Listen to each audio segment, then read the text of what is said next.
If you just look over here at the columns, these four themes that I'm identifying, and I'm going to add more: Liberty University, Eastern Europe, trafficking and child abuse, and then in that final column, military. These are just themes that I recognize keep coming up. Had a baby in a house when you were 13 years old and we can't find you. By the way, where's the baby buried? I asked that question to her.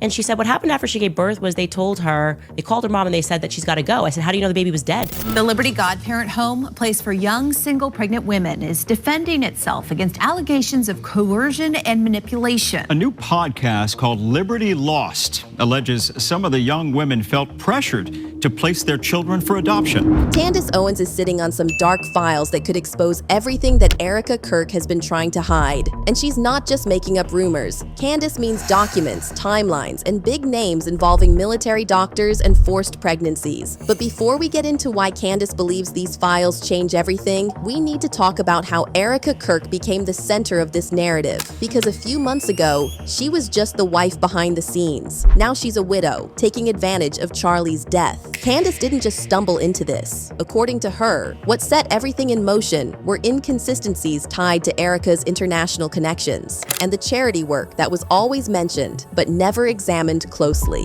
When Candace began pulling records connected to Romanian Angel's appeal, things didn't line up the way they should. And it all came down to this spreadsheet Candace talked about that has been going viral. So the way this spreadsheet reads, it's basically saying nothing here starts randomly. Everything starts at Liberty University. That's the foundation. Multiple people who later end up connected to faith orgs, political groups, foreign missions, or straight up controversies all seem to come out of the same place. Tyler Bowyer, Erika Kirk, Cabot Phillips, all Liberty grads. Erika Kirk attended and she graduated. Cabot Phillips attended and he graduated. Mikey McCoy was accepted into Liberty University, but then he chose not to attend because he got the job at Turning Point USA instead, and he went direct there.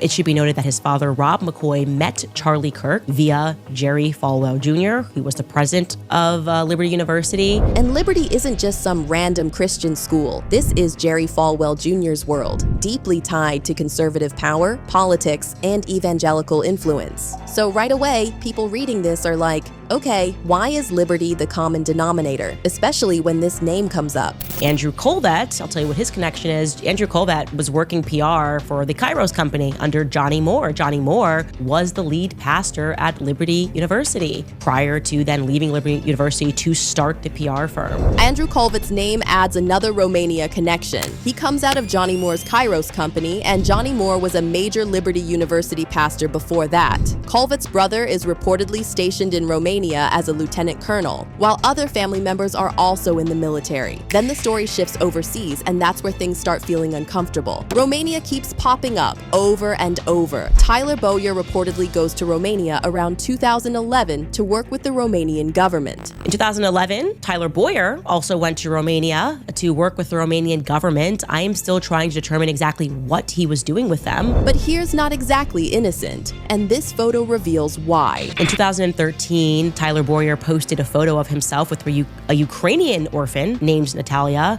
She doesn't, he says in the post, or his wife says in the post, current wife says in the post, that she doesn't speak English, Natalia, and he claims to be helping through an adoption agency program, helping her because he speaks Russian. Then there's also mention of a private aircraft that was registered in Romania between 2013 and 2015. The spreadsheet doesn't say the plane was doing anything illegal, but it highlights timing, ownership, and location, because Romania becomes a recurring backdrop in later abuse and trafficking allegations tied to other figures. That's where people start side-eyeing. Around the same time, Erika Kirk allegedly begins working on Romanian Angels in late 2012 or early 2013. Obviously, we know that Erika Kirk began the Romanian Angels project in late 2012, early 2013, through to 2015. But the reason this raises eyebrows in the spreadsheet is because Romanian orphan systems have historically been vulnerable to corruption and abuse.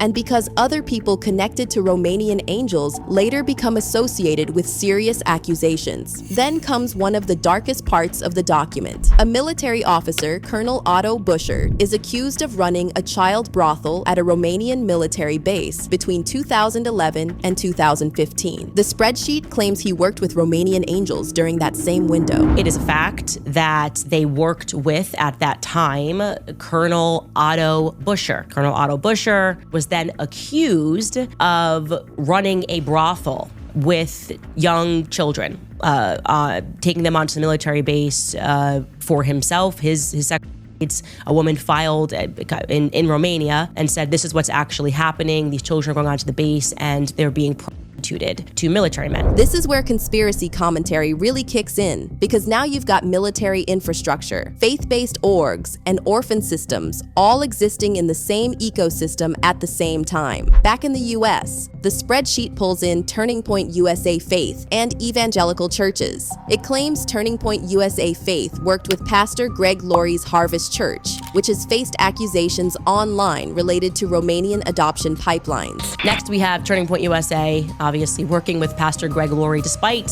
Harvest Church being accused of taking children from Romania. Then names like George Zinn appear, someone who actually was arrested for possession of illegal images of some young kids. George Zinn was arrested, and then it was determined that he had images, that's our decoy boy, of children on his phone. And as I told you, he told people at the hospital that he was treated at that he would be paid if he did this. Somehow, this is the same man that was connected to the Charlie Kirk assassination. George Zinn was the first person taken into custody after the shooting who allegedly tried to help the gunman escape before everything went down. The logic here is basically, if these spaces were truly about protecting kids, why do keep appearing around them? Another layer is adoption itself. Rob McCoy is mentioned as having adopted a 12-year-old girl from Russia around 2006. He adopted a 12-year-old girl named Natalia, she now goes by Natasha, from Russia around 2006. The spreadsheet does not accuse him of wrongdoing, but it places that adoption alongside mentions of his father allegedly being involved in psychological operations for naval intelligence and his son serving in the military.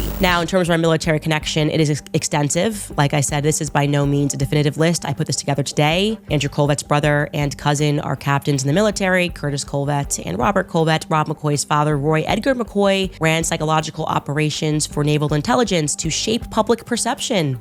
His son, Danny McCoy, is currently in the military. And here's where Erika entered the picture again. We obviously know Erika Kirk has been open about the fact that her mother and her father do defense-related military work. It's why she moved to Arizona in the first place, because they had contracts with the DoD, and we know that her father has worked with Raytheon. Then there's the Falkirk Center, Jerry Falwell and Charlie Kirk's failed project. After Falwell's sex scandal blew everything up, Falkirk collapses, but the same people resurface under a new name, Turning Point Faith. Now people are also focused heavily on crisis pregnancy messaging, helping young girls carry pregnancies to term under religious supervision. So she chose to go down to Lynchburg, Virginia, while she was pregnant, to live in a house with other troubled girls who were being helped through a program that was known as the Godparent Program. It still is a thing today. But suddenly, people saw it more as coercion rather than help.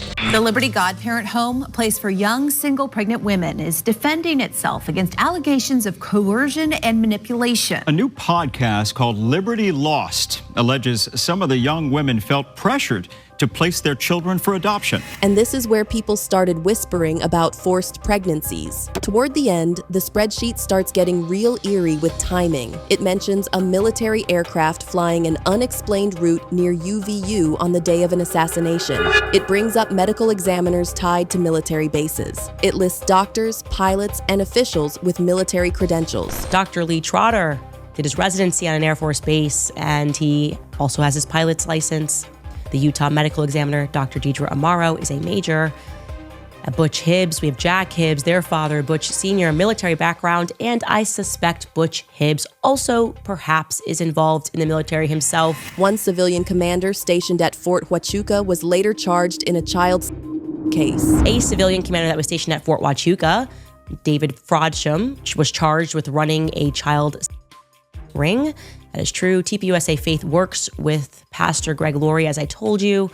They are currently embroiled in a scandal. Another individual connected to these networks publicly warned about Ukrainian trafficking routes into the U.S. that line up uncomfortably well with the same regions being discussed. No one is saying this was one mastermind pulling strings, but people are immediately buying into this, saying, yup. The first time I heard about Erika Kirk's Romanian orphanage, the first thing that came to mind was this. She must have been getting kids from Ukraine to them to USA or private islands. And another wrote, it would not surprise me if it's true, but also she is baddish crazy. Which brings us back to why Candace dropped this now. She just met up with Erika Kirk, and everyone thought Candace was threatened into the other side. Except now, this spreadsheet proves that's not the case. Because once you see it, you can't unsee it. Candace didn't prove a crime. She did something more dangerous. She made people look at a place no one has looked before. And if this spreadsheet is only the first layer, then the next question isn't whether more comes out. It's who knew, who looked away, and what happened to the people who tried to leave once they realized what they were part of. Because that's where this story is actually heading next.